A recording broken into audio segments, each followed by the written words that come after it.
Well, folks, welcome to one more edition of Politics and Right. I'm Egberto Willis, your host. Thank you so kindly for being a part of the show. We're going to have a great show for you today. We're going to start out with an interview, but beforehand, you know who comes first. Who comes first again? You do. All right, let's get busy. El Señor Rodden is here. Revolution hashtag is being censored on Facebook, but political revolution is not. Click both the hashtags, you'll see the difference. Let's see what we're talking about here before I put it on screen. Wouldn't want to put our channel in jeopardy. Let's see what's going on here. Keeping our community safe, revolution, the hashtag.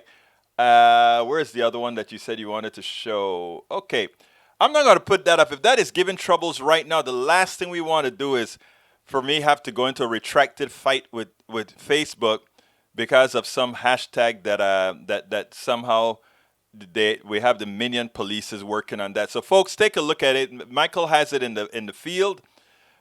It's amazing. Sometimes you got to self-censor. That's a shame, but it's not my platform. Anyhow, Michael Rodden also says YouTube unbans right-wing watch, a media watchdog devoted to exposing right-wing conspiracies. I didn't know that. YouTube is going to take down channels that expose right-wing hate, but YouTube still leaves the actual channels which spread the hate up. This is no mistake. What they're doing, this is not simply a defective algorithm, but an executive choice. If a channel espouses hate as their political position, take them down, as that goes against your terms and service conditions, and make sure a human moderator verifies it. Meantime, these tech companies need antitrust lawsuits. Well, that got kicked out today. Yesterday from the district court. Google should not run YouTube. Facebook should not run Instagram and WhatsApp.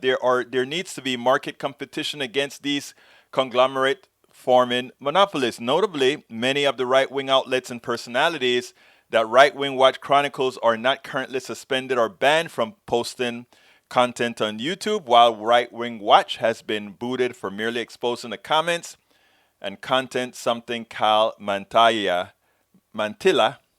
senior fellow at Right Wing Watch, noted as being particularly ironic. You know, that is what we get when we get the monopoly of these platforms. I can tell you that I've been throttled. What do you do about it? The only thing you can do about it is the only thing you have control over. Let me give an example. My only direct relationship with my viewers is email, and whoever connects with us to provide a contribution and give us their information. That's the only sure way we know we have somebody to reach. Otherwise, all of you can immediately be taken away, right?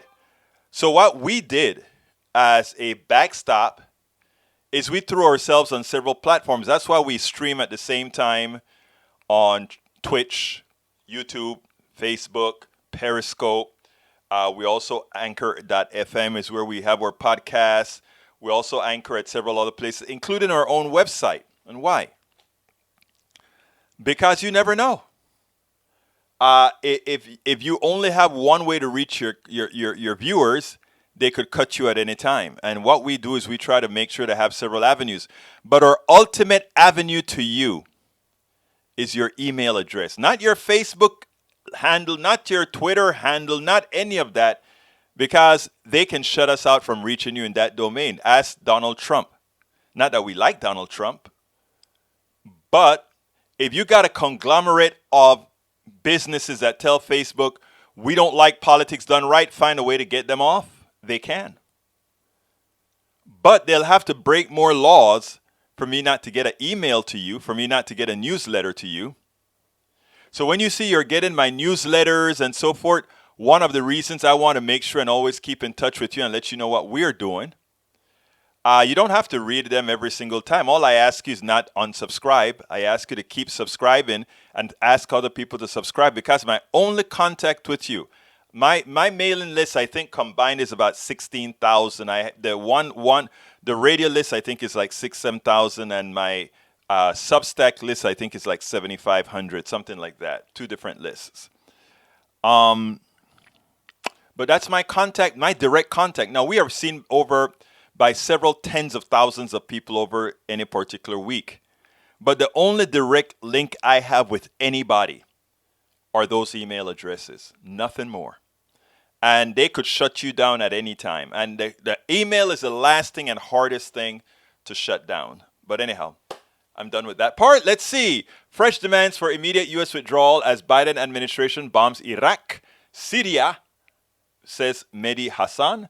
The easiest way to protect U.S. forces in Iraq is for not to be any forces in Iraq. Exactly. There's no point staying where they don't want you. All that does is make our troops a target. And you get the rest. Exactly. OAN goes full fascist, calls for mass execution for election fraud. That is, I think they did that about a couple weeks ago or a week ago or so. That's true. Michael Rundin also at nearly 116 degrees, heat in the Western Canada shatters. I didn't know Canada got up to 116 too. Wow. Global warming is only going to get worse from here out. True. Bridge MCP repost wanted you to read in landmark report the human rights chief is urging countries around the world to do more to end violence and systemic racism against people of African descent, including through reparations. And we've talked about that. We're probably going to talk about it mucho más. Thank you for that very prescient note to our one and only Bridge MCP, leader of the PDR Posse. All right, dangerous heat wave is literally melting critical infrastructure in Pacific Northwest. I saw the lines for the carts melting in Portland. It's crazy, people. It's crazy. Look, we are going to have to be honest in the way we tackle things going forward. Have to be very honest. Okay, welcome aboard, Bridge MCP. Hola a todos, mi Latina. What is Irish in Spanish again? Irlanda is Irish. Irlandés. Mi Latina Irlandés. ¿Cómo estás? Deborah John from LA. Norman Reynolds. Finally, +1. 2. You're here, brother. All right. Bruce Pollard. What is the Stanford Hoover Institute? If I'm not mistaken, it's right wing. But tell me for sure. Michael Rodnan, what is it? Courtney SLP agreed. Michael Rodnan, Bridge MCP, you mean War Institute. There you go. So I am right. Let's see. Courtney, happy Tuesday, everybody. And let's see. Michael Egberto, I'd figure tagging you on Facebook would be the fastest way to get your attention to something worth seeing. Believe it or not, tagging on Facebook will be the quickest way. The sure way is always going to be email, sad to say. And the reason why is email comes direct, and as long as it gets through my spam filter, it is okay. And of course, you know, Rudnan, you're not on my spam filter, so you have free reign. Linda Jo Kessinger, welcome aboard. May Wood, hello everyone from Long Beach. Buenas tardes, todos mis amigos. ¿Cómo están? Let's see what else we got here. New York is having a heat wave too, but only 100 index. All right, let's go ahead and play the climate change. Since we're talking a lot about climate, I think you guys are going to love this interview. Let's get busy. Welcome to another edition of Politics Done Right. I'm Egberto Willis, your host. Thank you so kindly for being here with us. As you guys know, right now, one of the big issues is our climate. And you know what? It's great to know that we have thinkers out there that are looking from every side. They're actually thinking about how best do we handle this, whether it's from the economic side, the social side, etc. Anyhow, Stuart Mackintosh is the author of Climate Crisis Economics, the Net Zero Transition, that will be published in September 2021 by the Routledge Press. It is his third book. Stuart is executive director of the Group of 30, an international financial think tank composed of the world's leading central bankers, financial leaders, and academics. Mackintosh is a past president of the National Association of Business Economics, the largest and most influential community of senior economists in America and globally. Mackintosh speaks widely to diverse audiences. His commentaries and analysis are published in Specialist Journalists and the General Press. Stuart, welcome to Politics Done Right. How are you doing today? Great. It's a pleasure to see you, Alberto. Thank you very much for inviting me. Well, look, we have a lot to talk about, a little bit of time. So let's get real busy into the core of this thing. First of all, tell me a little bit about why you decided to write this book, Yet to be Unleashed. Well, I felt that we needed to think again about how we talk about climate crisis, about how we discuss it amongst ourselves, and about the goals and the glide paths to get us from a polluting present to a green and sustainable tomorrow. Now, this is a topic which is extremely urgent now, as we all know, and we can see it and feel it literally. Yesterday and today, we can see the heat in the West, in Oregon, bearing down on people, Yes. in some cases threatening people's lives, because of course, if you're old or compromised from a health perspective, these temperatures might kill you. And so I felt I needed to make an intervention and lay out the challenges, the dangers, but also to make the case that actually we can do this. This is the paradoxical challenge we face. It's not that there are no solutions, that the situation is hopeless. Rather, it is that we know what we need to do. It's just that we oftentimes, too often, don't do what we know we should do. Or as my old maths professor in Scotland used to say to me, if I may use Scots for a moment, he Oh, said, yes. it's no that you couldn't, it's that you wouldn't. In other words, it's not that you can't do it. It's not that we can't make the transition. It's that too often we just don't want to, but we can and we must. Now, I'm on look, the climate issue should never have been a political issue. Back in 1979, President Carter, then actually a little after 79, came up with a program called Sin Fuels. It was during the oil crisis. Likewise, he did things like he put solar panels on the roof of the White House, and we started into a progression sort of similar to what occurred in Brazil, where Mhm. they created a real engine that they created gas from plants, which is a recyclable, etc. A lot of this, in my opinion, has to do with direction, has to do with leadership. What has been wrong with American leadership since we've known about this problem for such a long time? It's a really good example you give of President Carter understanding the threat. Because what happened after that was that the Republican Party recognized that people were getting more concerned about the climate and worried about the climate and wanted action. Because when people see a crisis and realize a crisis, they then turn to the government and they say, do something about it.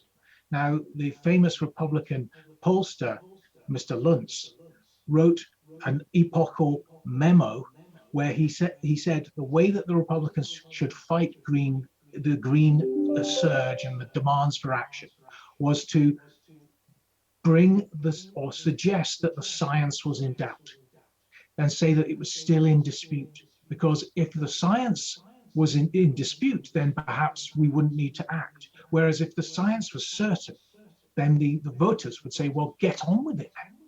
And the sad thing is, for decades after President Carter was being dynamic and sensible about it, we had the overhang of this Luntz memo in politics, where one side of the political debate said the science is in dispute.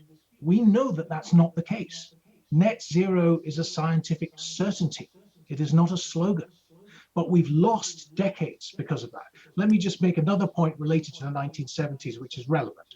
At that time, when President Carter was making the right decision, but perhaps was not a strong enough leader to push it through, the Swedish took a similar position. They said, my goodness, look at this oil crisis, and also look at the climate implications of this oil crisis and the costs on our planet.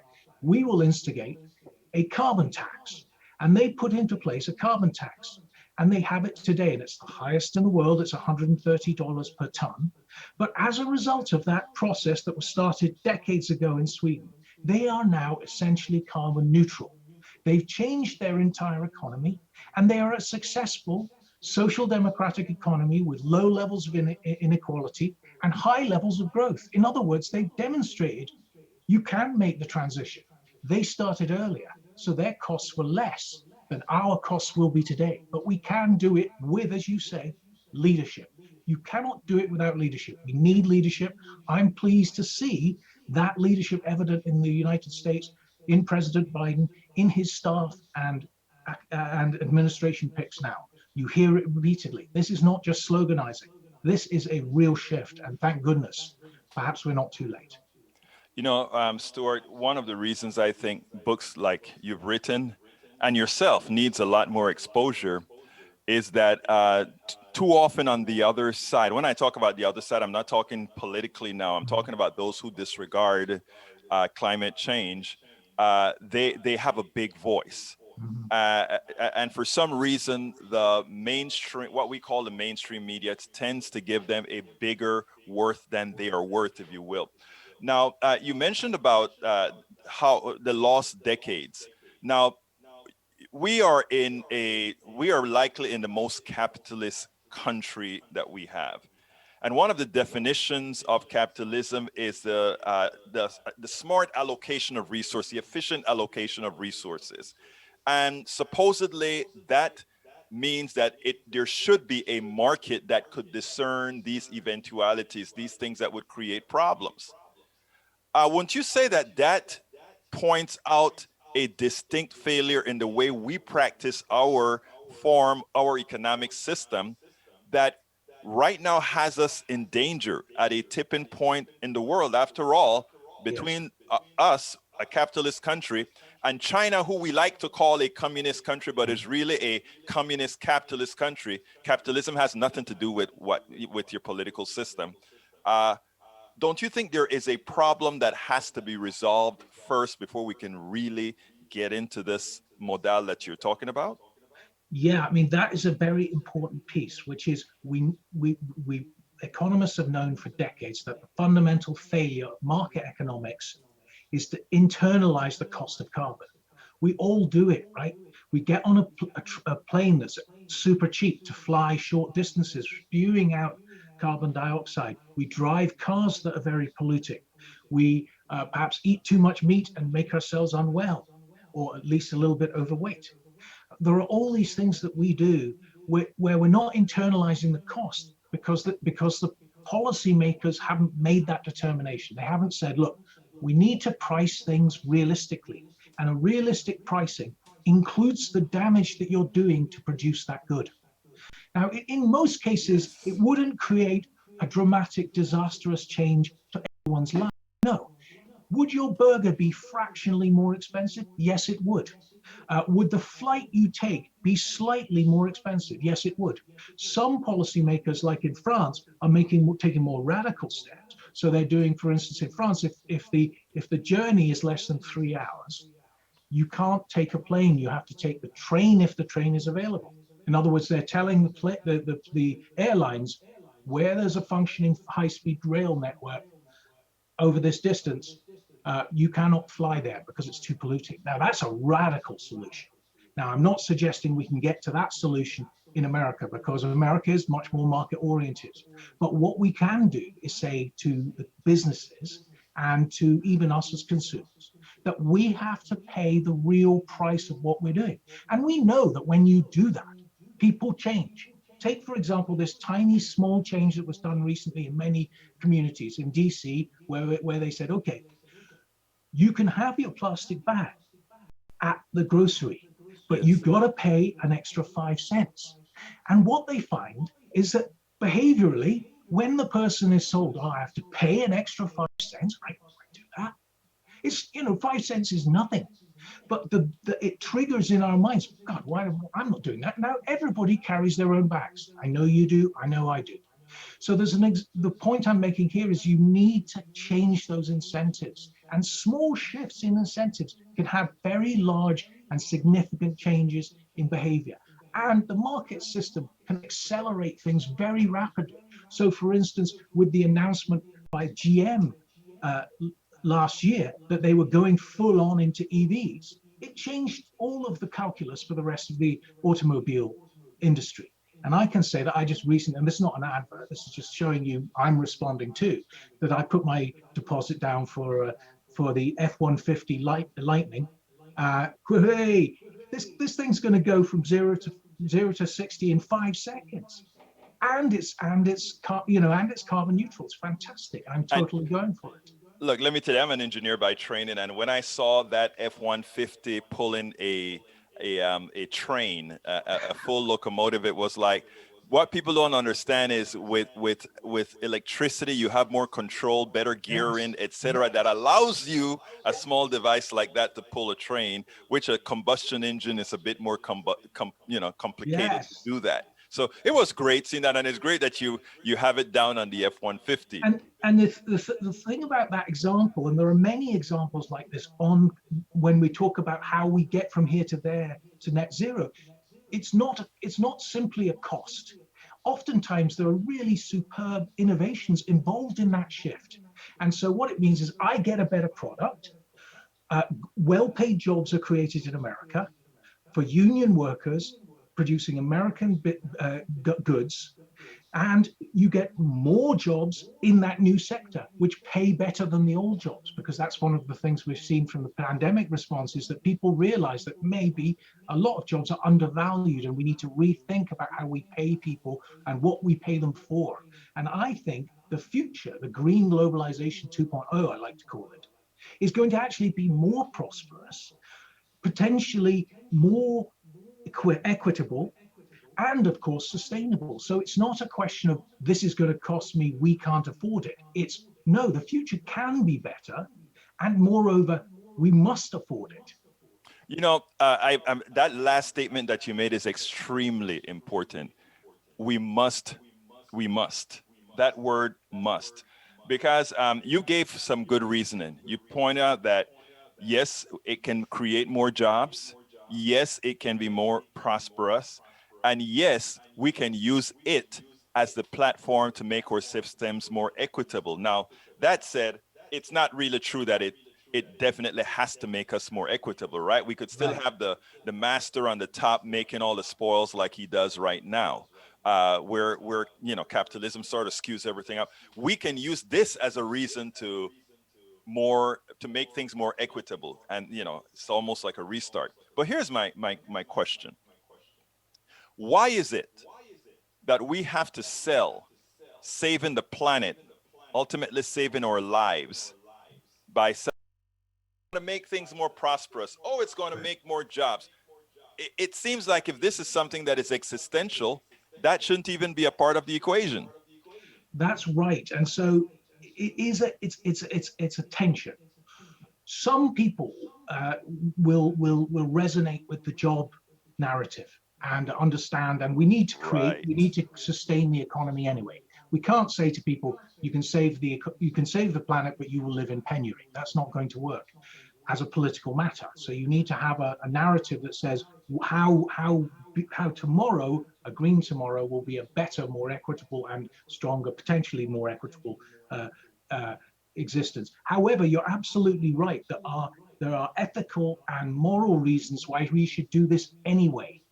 Why we have to do it anyway, because we live on this planet. We don't live outside the planet. Right. And if we face ecological collapse because we fail to act, it is we are going to tip into a hothouse world where we can never come back. Not in the realms of human history anyway. And we need to remember that stark warning. Let me give you one example. There was a period earlier in prehistory called the Younger Dryas, which took place about 11,000 years ago, when there was a sudden warming of the planet, flooding large parts of what was then the European landmass. The reason why it's important to remember these instances, and many people don't know about them, but Actually, I'm learning this right now.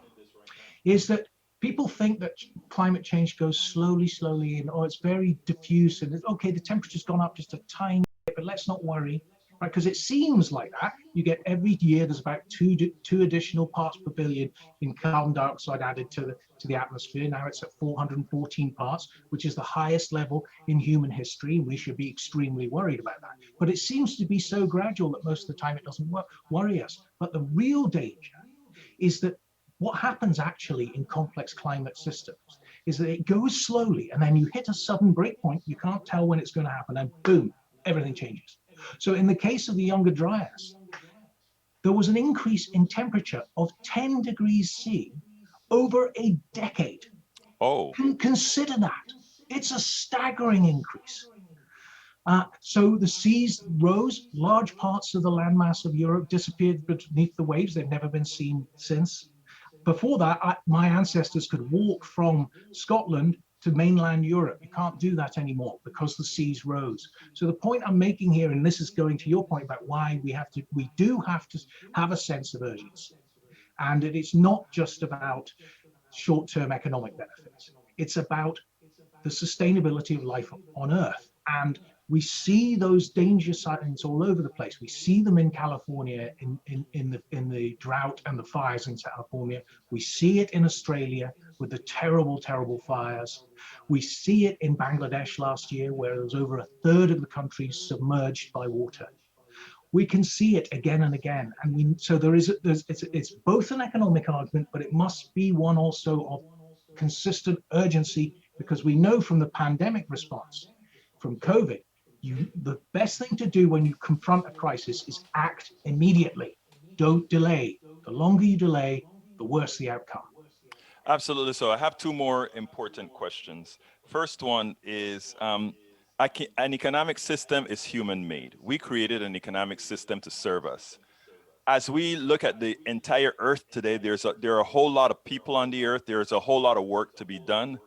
Right now, we simply are not connecting the people with all the work that needs to be done, which is really, that's a failure of an economic system. Shouldn't we be working on one that, in doing so, would also mitigate all these issues that we're talking about? Yes, we need to have a fairer balance and a more equitable response. So, because people the world over understand that, and we understood it during the COVID response, that because everybody bore the brunt of it together fairly, people will carry burdens. But they are not going to carry a burden if they feel that they are getting repeatedly the short end of the climate stick and the short end of the economic stick. And so if I was in Africa, or I'm in India, or I'm in other poor parts of the world which have essentially contributed almost nothing to the climate crisis, which has been created entirely by the advanced economies, overspending, overpolluting. And I'm told, well, you've got to do all these changes, and we're not going to support you, sink or swim, literally. I'm probably going to get pretty upset, and I won't be able to respond, or I will refuse, because I'm not being supported. And the cost of supporting people to a more equitable outcome where everybody makes the leap together is minuscule. When you think that the current commitments is 100 billion a year to lesser developed countries, and the major advanced economies are still bickering over it in advance of COP26 in November, they still haven't agreed to actually give the money they were supposed to give in any case. I'm saying, well, you should give double that. You should give 200 billion a year. This is small beer. Bear in mind that in the pandemic response, the advanced economies spent $15 trillion to maintain their economies. In the scheme of things, 100 billion or 200 billion a year to make the transition achievable in Africa and in poorer countries is entirely doable. We can do it. We just especially when those countries were used as the raw material for the industrial revolution from all the resources that were extracted from them. Now, you think you jumped my last question, because the last question that I was going to place to you was, and you kind of alluded to that carbon in the air right now that has caused climate change was mostly done by the industrialized countries. So to ask all the other countries not to get more wealth, develop more items, they have to be paid for that, because they are not the ones that caused this issue. So how do we? One of the problems is, I don't believe it or not, you're one of the few that actively say that. Because when you ask many people right now, hey, America needs to do so much to reduce its carbon footprint, the first thing is, well, China is throwing a whole lot of carbon in the air. Well, India is throwing a whole lot of carbon in the air. They're not going to reduce. And it's like, well, we have to create the incentive because they're developing now. We got rich on what we threw up there in the air. How shouldn't we be educating our peoples in these Western countries to that reality, and realize that it's now time to compromise? Yes, I think so. And let me give you an example of why this works. And this, because part of what I talk about in the book is about the need for new stories about how we think and talk and converse about climate change. Why does that matter? That matters because we need a proper, particularly in America, we need to have a face-to-face discussion in our local communities about what climate change is. So agreeing the facts, because they are facts, these are not disputable political notions. The scientists can show us and would show us these are the facts. Once we agree the facts together as communities, as neighbors, as friends, not as adversaries, the question then becomes, as we said at the beginning of our conversation, not whether something is happening, but what do we do about it? And we can then have arguments about, well, I want to use this policy as opposed, I want to use taxes, I want to use incentives. And my answer is it's all of the above. But we need to have those conversations. And in having those conversations, we can get past the antagonism, past the false narratives and social media driven foolishness, and come to a recognition that we are all in it together. And that means in America, but it also means our countries elsewhere, because we need investments for the future, green investments for the future in countries where their economies and peoples are still growing. Those green investments will be in Africa. They will be in other countries, not just ours. And so it's in our collective benefit, to our collective good, that we help them make that transition, because we will benefit too. Absolutely. So, interestingly, a lot of NGOs are working in Africa with things like solar cells to do things out in the boondocks and different forms of communication. Anyhow, last question that I always ask is, what didn't I ask you that I should have asked you? Good question. Can we do it fast Okay. enough? I grapple with my own Scottish pessimism, because I'm a Scot, and Scots are very pessimistic. We're always saying that things are going to be bad, so just accept it. No, since I'm American now as well, I have to be an optimist. So Right. I say, can we do it? I think we can do it. I think we have, once we recognize the crisis together as communities, as Americans, as as citizens of the world, we can make the leap. It is not to a disastrous future. It can be a much better, more equitable, sustainable future. We can do it. We just need to make the leap this year. We can't delay. We've got only a few decades. Really, we need to do most of what we have to have before us before 2030. We can do it. Let's get off our backsides. Let's force the leaders who are meeting in Glasgow in November to be ambitious and aggressive and not timid. Stuart Mackintosh, author of Climate Crisis Economics, the Net Zero Transition, that will be published September 2021 by the Routledge Press. Thank you so kindly for having been a part of Politics Done Right. Thank you, Egberto. It's a pleasure. Take care. All right, folks, I hope you enjoyed that. I really enjoyed that interview with Brother Stuart there. Anyhow, a message that somebody sent touched me. I want to scroll back up to it real quick. Bridge MCP, I firmly believe good conquers evil and love conquers hate. They just don't show that. And I think that was sort of an answer to Maywood. Was it Maywood who said, or was it somebody else? I think somebody was concerned about whether we can, whether most people are good. In fact, let me tell you something. Don't let anybody. It is funny because I've had conversations with some of the most hateful acting people, hateful acting, and then I sat down with them one on one and realized that there was a genesis to that hate that they expel.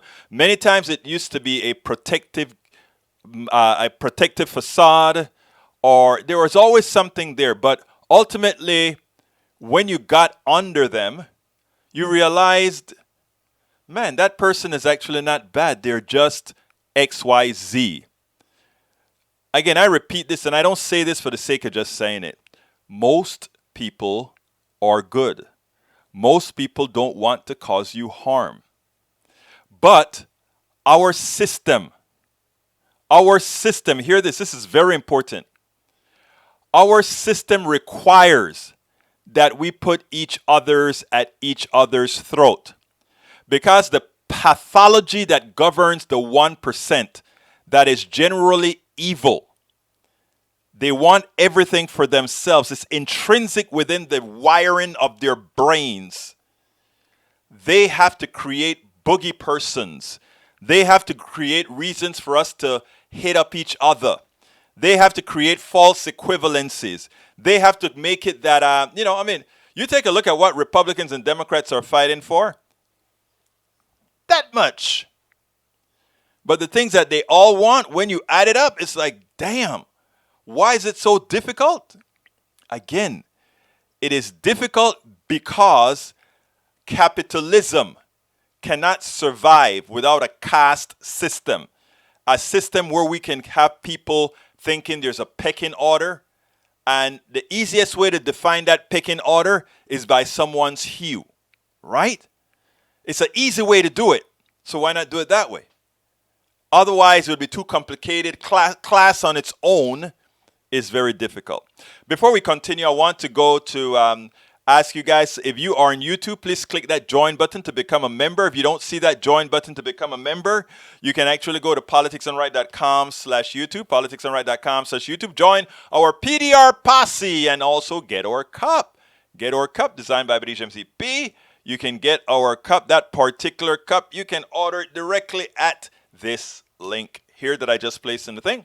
Alternatively, you can support us via Patreon, Patreon, Patreon, politicsandright.com/Patreon, politicsandright.com/Patreon, or you can support us via PayPal, politicsandright.com/PayPal. Allow us to continue doing what we're doing to get the word out. And of course, you can shop at our store to get our t-shirts, our hoodies, our hats, all of that, our cups, all of that good stuff. You can get it at our store, including our books. If you buy the book from our store, we will actually send you a bumper sticker and another goodie in there. But again, you can also get all of our books at once, including our audiobook at politicsandright.com/books, politicsandright.com/books. Our book, How to Make America Utopia, I did the voiceover for that, the audiobook. Check it out. The audiobook is actually shipping right now. So if you go to politicsandright.com/books at Amazon, you can get the audiobook, or at Audible. And our other book, which is the other book? The one that, it's funny. You have all these books and say, what is the name of my book again? It's Worth It. It's Worth It is an audiobook as well. You can get it in paperback, Kindle, or audiobook. And the audiobook was done, of course, by Norman Reynolds, our one and only Norman Reynolds, with that great accent, the one that all the ladies like to listen to, Anyhow, let's get busy and continue with the show. I want to show you a piece because we have a fall patriotism going along right now. We have the Republican leadership attacking Gwen Berry because she decided, they played the national anthem at a different time. She wanted to do a little protest, and anyway, they called it disrespectful, unpatriotic, and they raised a big hoopla out of a protest, a civil, peaceful protest. But yet, for a attempted coup, yet nada. Check this out. Well, activist Olympian hammer thrower Gwen Berry apparently got into a little bit of trouble. Apparently, while the national anthem was playing, she turned her back or something. She said it was partially a setup because the anthem was played when it wasn't supposed to play. Who cares? I don't really care. She's an activist. She was protesting, and she was protesting in a civil form. Now, some people say, oh, that is disrespectful. Protest is protest, right? You're doing something because there is an ill that you feel has occurred, and you want to get notice to talk about that ill. Republicans are in a fitsy. They're going crazy. It is crazy that this woman did such a bad thing. She turned her back to the flag or turned her back on the national anthem. And by the way, the national anthem also has a few verses that pretty much glorified slavery. A lot of people don't know that. But anyhow, I want you to listen to this, and then we'll take it on the other side, because I have quite a bit to say, and specifically to Democrats and progressives not allowing Republicans to get away with some kind of a fall outrage. Check this out. The U.S. Olympic trials for track and field have featured some breakout stars, some broken records, but one athlete is now getting attention, mostly from conservatives, not for her performance on the field, but for her protest on the podium. I want to ask you about the Olympic hammer thrower, Gwen Berry. Miss Berry is so embarrassed by America, then there's no reason she needs to compete for our country. We don't need any more activist athletes. She should be removed from the team. The entire point of the Olympic team is to represent the United States of America. Gwen Berry, qualifying to represent the U.S. in Tokyo by coming in hammer throw. But as you just heard, some conservatives want her off the team. Why? Well, we've been showing some of these images. When she reached the podium, she turned her back on the flag during the national anthem in a protest of systemic racism and police brutality. This is now turning into basically the latest front in Washington's culture wars, if you will, with the White House asked to weigh in. Part of that pride in our country means recognizing there are moments where we are, as a country, haven't lived up to our highest ideals. And it means respecting the right of people granted to them in the Constitution to peacefully protest. Now, let's be clear here. Democrats have the perfect opportunity to use this fall outrage. This is an outrage that is senseless. Let's talk about it. Numero uno, where was the attack on the patriotic coup attempt that we had on January 6th? They don't even want to create a commission to study it. So this was an attack, and they want to, this girl turned her back. These people attacked the United States of America. Where is the outrage there? They violently attacked police officers. They believe in supporting the blue, but they attacked police officers. They killed some, and they caused some to be maimed forever. They used the United States flag and poles as they were attacking people trying to enter the Capitol, and they beat police officers with flag poles. Is there disrespect there? Where is the commission again? They have affected the deaths of thousands of Americans by denying them the Medicaid expansion to the Affordable Care. They've killed Americans with that policy. They've continued austerity as huge tax cuts goes to wealthy people, and they are forcing us to live on a little, which means infrastructure cannot be taken care of. We have bridges that have fallen down. We have water that has been poisoned and killed Americans. Is that patriotic? They botched the response to COVID-19, affecting the deaths of over 600,000 Americans. Is that patriotic? They unpatriotically colluded with Russians and North Koreans, and then want to claim that Miss Barry is not patriotic. They don't support police reforms, which would protect some of their own citizens from being maimed and killed by rogue cops, by a system that gives them no human value. Is that patriotic? They all voted no to the American Rescue Plan, which had support for police and for fire people and for the first responders. They effectively were the first ones to defund the police. Is that patriotic? Look, Democrats need to run with this. As soon as they talk about somebody being unpatriotic and needing to be taken off a team, remind them about January 6th. Remind them about using flagpoles to beat officers. Remind them that their unpatriotic resolve have caused a lot of deaths among all Americans. They need to be aware of that, and they need to take responsibility of that. But you know what? They won't. But we need to turn every argument that they bring to us. There is a parallel scenario that not only shows their negligence, but shows that they have no ability to govern and they have no morality. It is imperative that we do not allow them to ever get the upper ground. Think about this.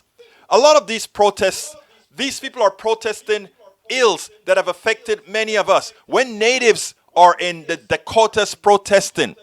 They're protesting. Look, remember, you came and you took the Black Hills. We had treaties towards it. And you took it because you found gold. And you want us to now say, oh, let's just be nice and treat you so nicely and just revere the flag and revere all these things. What are these things that caused harm? Look, we are all one America. But we have to come to one place. We have to have a system that atones for what is done. And we have to stop allowing those who are part of the problem to somehow get the high ground. They don't have the high ground. It is time for them to atone for not what has occurred in the past, for what many of them are doing today. Absolutely so. There's your picture, Mr. Rodney. But let me tell you better, okay? There is a movement, hashtag defund the police. The movement is rather simple. It says, stop giving the police so much money because it does nothing for crime. Start putting that money into services that prevents crime. In other words, if you put it into mental services, social services that keep kids off the streets, all these things is what defund the police means. Stop creating a police state and create a humane state. Now, let's get back to the reality. The only people, the only politicians that have genuinely voted to defund the police en masse are Republicans. Remember that. Don't let them get away with it. They left several $billion. They voted against several $billion going to aid the police and other first responders. Do not forget to tag them with it. They defunded the police. In other words, a lot of progressives are saying we need to move funds from the police elsewhere. They actually did it. Don't ever let them. So as soon as they come and they talk about defund the police, yeah, we know you did it. When they talk about unpatriotism, tell them, yes, we know you did it. Remember, you tried to overthrow the United States government. Remember, when they talk about you don't support the police, remember to let them know the truth. You killed police in the Capitol. Remember, have these things on the tip of your tongues. I have if you take a look, and let me put the corresponding blog for this particular piece that I did in the feed. Here is the corresponding blog for the feed, but I have some bullet points there, and this is what I said. Republican Trump-driven sycophants unpatriotic attempted a coup insurrection on the United States of America. Republican Trump-driven sycophants violently attacked and killed police officers. Republican Trump-driven sycophants used the U.S. flag and poles to beat those defending the Capitol. Republican leaders affected the deaths of thousands of Americans by denying them the Medicaid expansion to the Affordable Care Act. Republican leaders continued austerity as huge tax cuts given to the rich caused collapsing infrastructure that has killed many. Republican leaders botched the response to the COVID-19 pandemic that killed over 600,000 Americans. Republican leaders unpatriotically colluding with the Russians and North Koreans, a clear and present danger. Republican leaders do not support police reform to prevent the murders of innocent people of color by cops. There is a list, and we could probably add to the list, but those are the ones that personally, for me, were more profound. I imagine your list could be more profound, but the most immoral leadership in this country can be materially shown to be Republican leaders. I'm not talking about my Republican brothers and sisters. Most of them just don't know.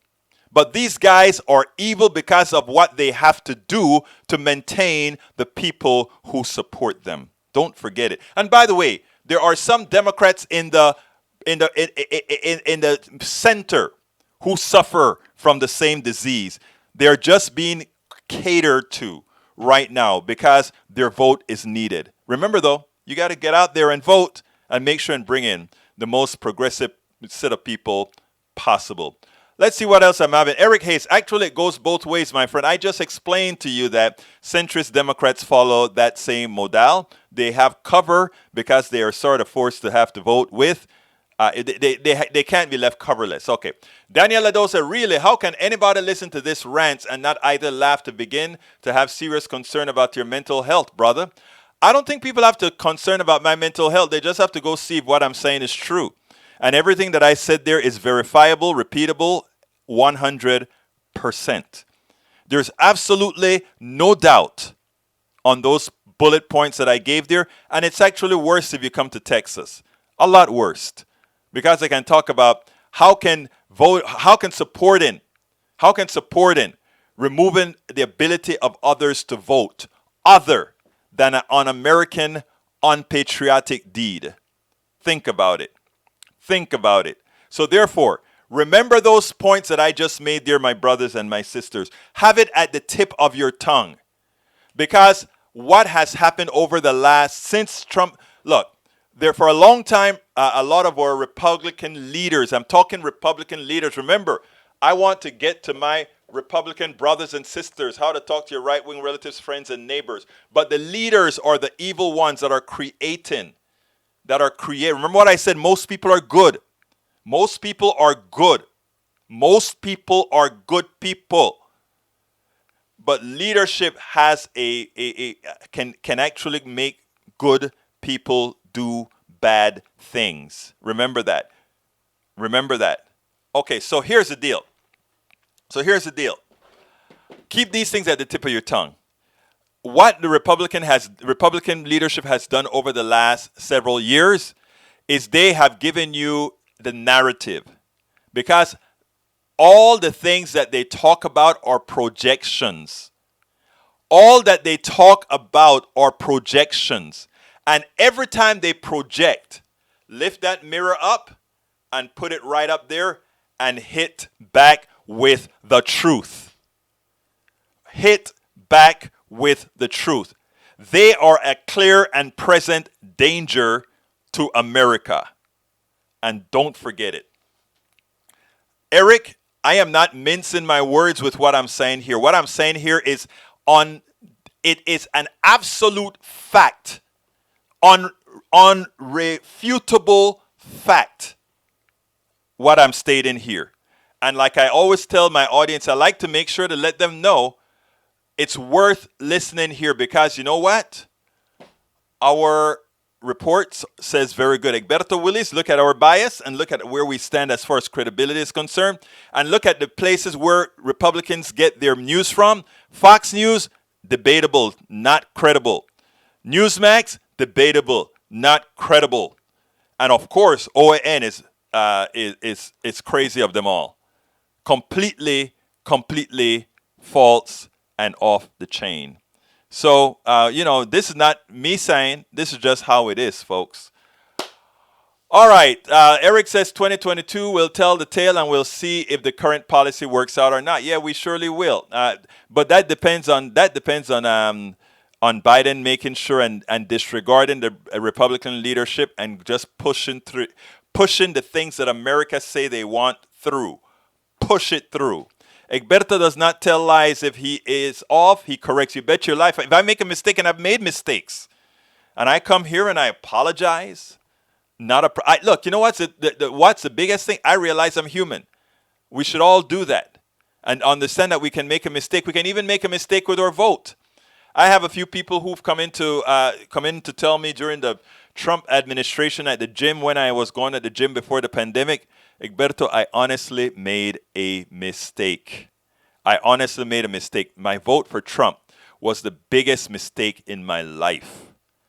I remember when one guy actually came and told me, the 2 years after 2 years in midterms, 2018, he came and he slapped me on my back and he said, Egberto, I'm going to make your day today.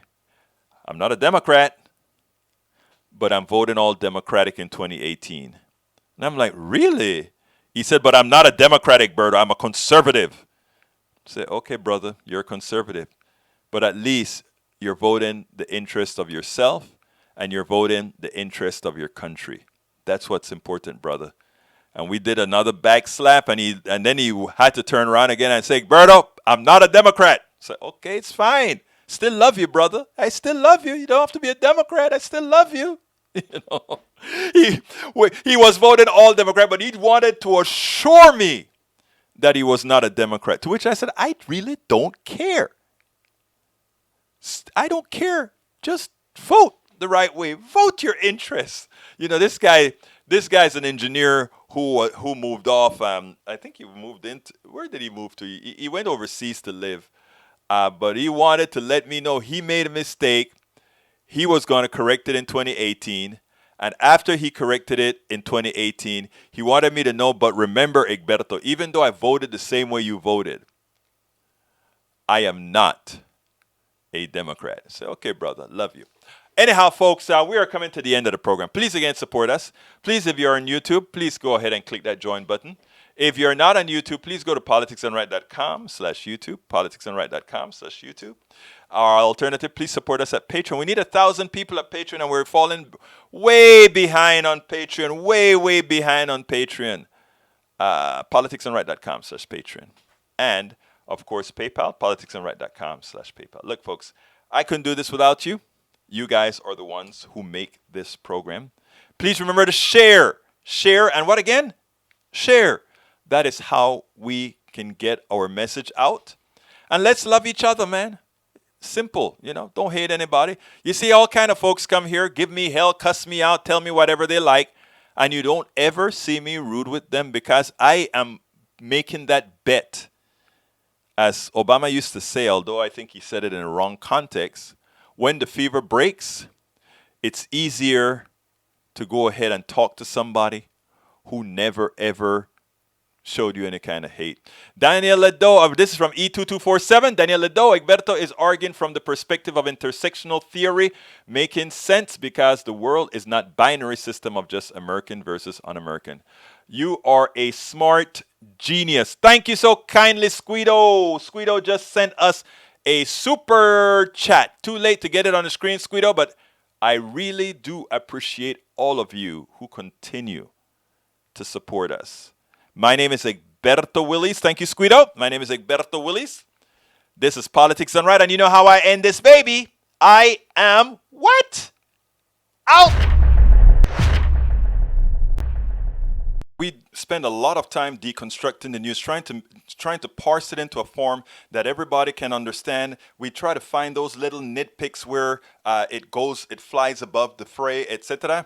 If you really like these videos that we do, I want to ask a big favor. Please go ahead, number one, subscribe to our channel, and number two, please join if you can. Thank you so kindly for watching. Keep watching. Please remember to share. We must populate the entire internet with our progressive message, a message that we know is what most Americans say that they want. So help us, please join.